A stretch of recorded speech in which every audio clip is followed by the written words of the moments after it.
Jean-Claude Narcy célèbre ses 86 ans ce mardi 16 janvier. L'occasion de s'intéresser à l'ancien journaliste, notamment à cette incroyable anecdote concernant l'accouchement de son premier enfant avec son épouse Fabienne, hélas décédée en 2010. 86e bougie à souffler pour Jean-Claude Narcy, ce mardi 16 janvier. Pour rappel, celui qui est aujourd'hui en couple avec une charmante femme qui a presque la moitié de son âge s'est fait connaître des téléspectateurs français au tout début des années 1960. D'abord présentateur du JT de 20h à Alger, il est revenu ensuite en France pour s'essayer à la radio, sur les ondes de France Inter.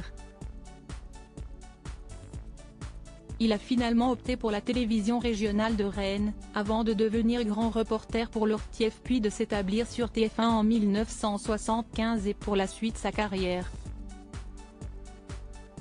Présentateur du journal télévisé de 20h et de la nuit sur la Une, il est aujourd'hui à la retraite. Il y a une dizaine d'années désormais, le natif de Tours accordait au quotidien régional de la Nouvelle République une interview dans laquelle il revient bien entendu sur sa carrière, mais plus globalement sur sa vie.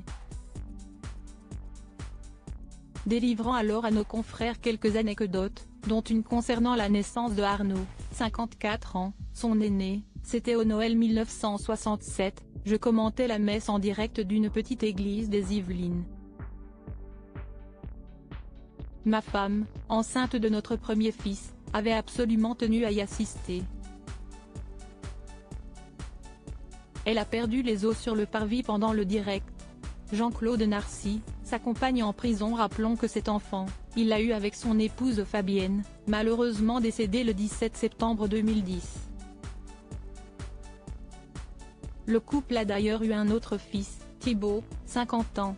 Depuis sa mort, Jean-Claude Narcy a depuis trouvé l'amour aux côtés d'une femme bien plus jeune que lui, qui se prénomme Alice Berthaume. Cette dernière est notamment connue pour s'être retrouvée dans une affaire judiciaire.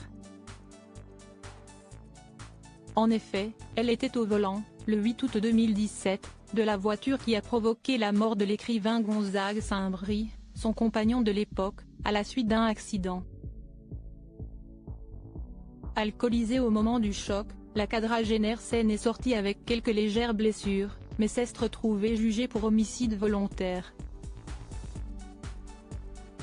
Elle a finalement été condamnée à 6 mois de prison avec sursis le 15 mai 2018.